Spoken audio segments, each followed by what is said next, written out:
Hey YouTube, what's up? So, I got a new knife in. This is the Spyderco Southard. Southard.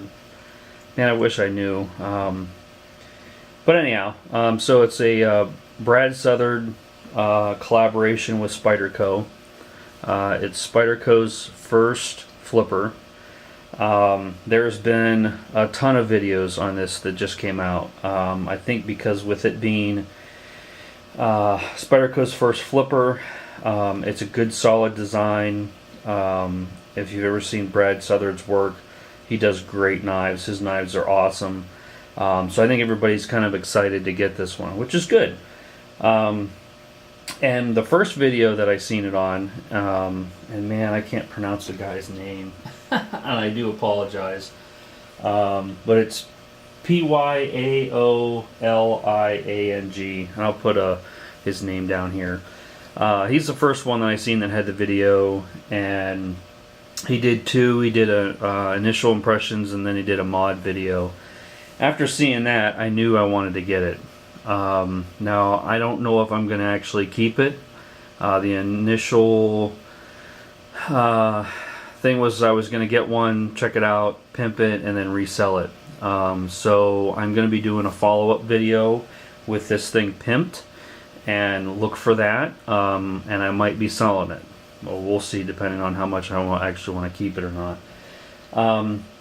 So his videos were the ones that initially got me interested in the knife, and then Tough Thumbs did one right shortly thereafter.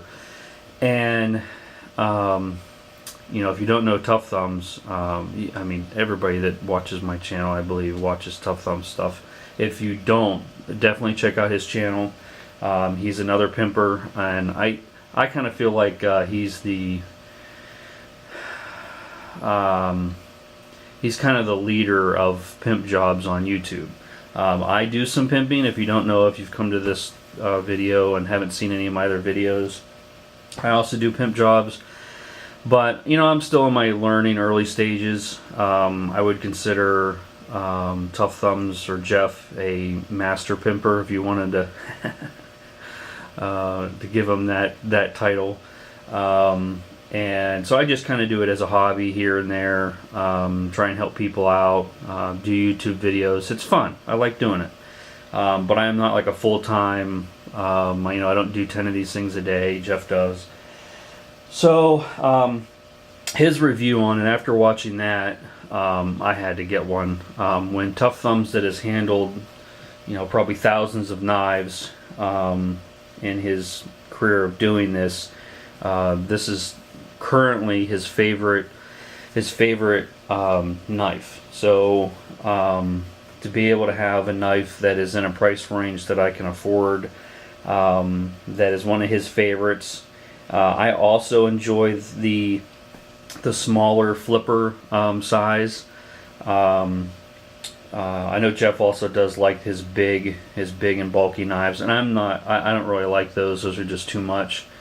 And in the state that I live in, I'm only legally allowed to carry a 3-inch blade, and this is actually a 3.5. So you know, it's a little risky, but I have to look at the fact that I've never been stopped and checked or done anything illegal to warrant somebody to check to see if my knife's a 1/2 inch longer than it should be. So, you know, take it as you will. Let me pull up some of the specs real quick. So overall length is 7.96. Blade length is 3.46. The blade steel is CTS 204P, and a lot of people have related that to a carpenter's steel. I'm not a big steel guy, so I don't really know what that means. I know it's a good steel, but other than that, closed length is 4.5 inches. Cutting edge is 3.46. Weight is 4.1 ounces. Blade thickness is 0.157. Handle is obviously G10 and titanium. And I did get this from Blade HQ. You can go check them out if you want to get one, but I think I got one of their last ones because I checked right the next day and they were out of stock. So let me bring it up to viewing height.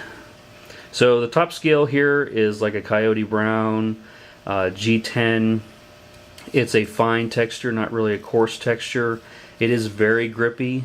I noticed putting it in and out of my pocket that it's actually grips my jeans more than I would prefer, but I believe this will wear in a little bit.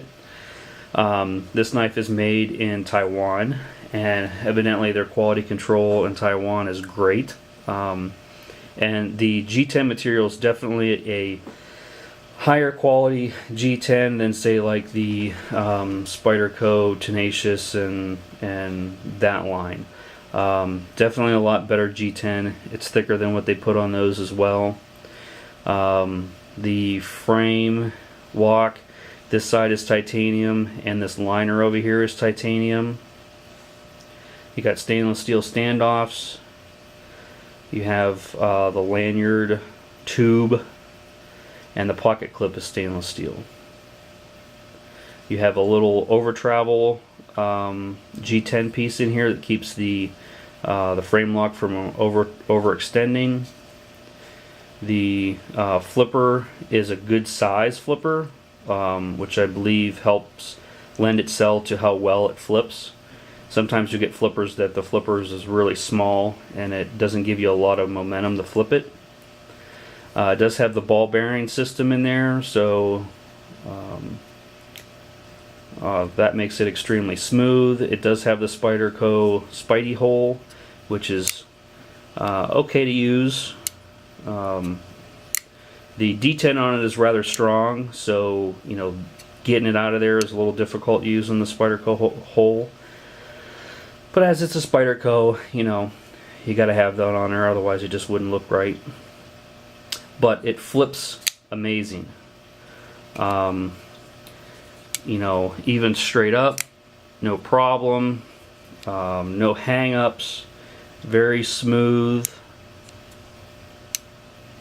Great blade shape. That's really cool. And the actual cutting edge surface, I don't have a knife here to compare it to, is really traditional. It's just this top area here that's different. So the cutting surface is no different than like a Sebenza or any other standard blade, really. So it's not funky shaped. It's just the top has a pretty cool texture on there. It has a Spyderco logo, the blade steel. It does have does say Taiwan on there, and it has the Southard logo on there. Stonewashed blade finish, nice and smooth feeling.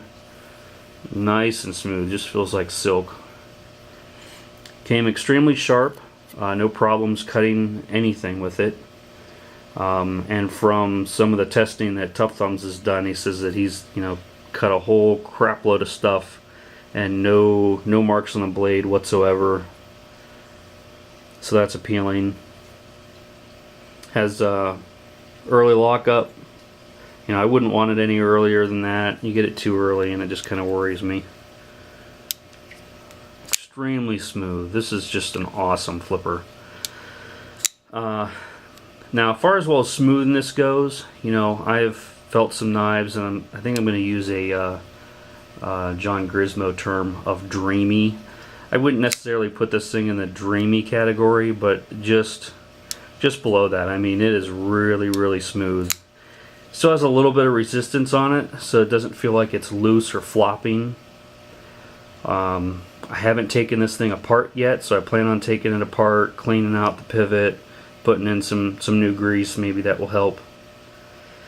So some things that I don't like, and some other YouTube reviewers have said pretty much the same thing, but I'll go over it anyhow. The pocket clip is stainless. It's not titanium like the rest of the knife. I wish it was, so that I plan on doing some anodizing, and I wish I could anodize the whole thing. Not gonna happen. So, and this is awful shiny. It's not stonewash, so I plan on putting a dark stonewash on it. The pocket clip, this little pointy down here, not really caring for that too much. Needs to be rounded out a little bit. So I'm going to round that off a little bit, stonewash the pocket clip.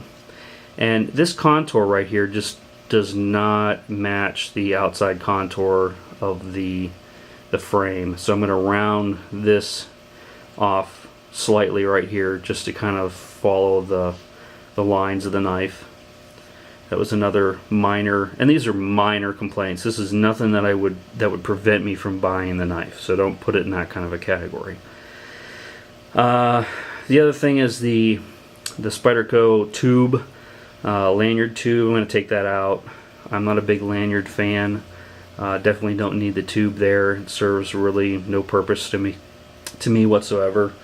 I mean, if you are going to use a lanyard, I suppose if it's thick in there, it'll prevent the knife from rubbing and cutting your lanyard, but I don't plan on using one at all, so I'm going to remove it. The next thing is there are some kind of hot points here. You know, right here is kind of annoying, and right here, and I don't know why they did this funky cut in here.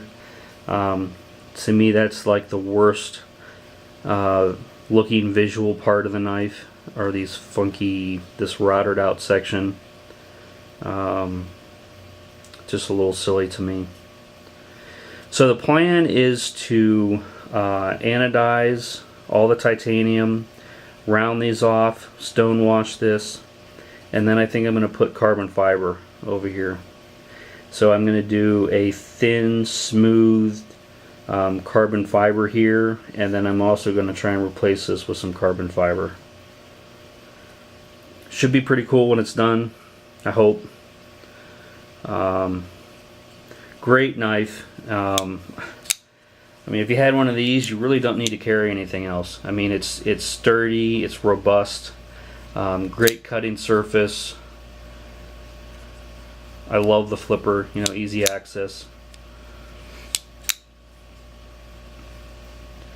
No blade play, no wiggle, no nothing. This thing's rock solid. So they're a little hard to find at the moment because everybody's been doing videos on them, and I think they've become a hot knife lately. Wish there was a 3-inch version, just because then I don't have to worry about carrying it in my state. But you know, at 3.5, if somebody really wants to give me, you know, if I'm getting searched, then I've obviously did something wrong to begin with. So I don't really think I have to go worry about that. But great knife. So I went over the specs. If you can get your hands on one, I would definitely get one. It just flips awesome. Awesome. I've probably already did a year's worth of flipping just playing around with it. So I can't wait to get in there, clean out the pivot and the bearings, add some new grease in there. Maybe I can get it to the dreamy state of flipping. But I mean, it's you know, it is right there. And I do like the brown G10, but I don't know, this funky, irritable, I hate that. So the scale's got to go no matter what. So I think carbon fiber will really make it look pretty cool. I know Tough Thumbs did, I believe he did a titanium scale for it, which is pretty cool. I would rather go thinner and lighter material, so that's why I'm going to do carbon fiber. Plus I can't do titanium, that's out of my equipment range. But that's it. So you know, if you want to comment on it or ask me any questions about it, feel free to leave me some comments down there. And check out, you know, I should have a pimped version video here within the next week or so. Awesome knife. So alright, you guys have a good one, and I will talk to you later.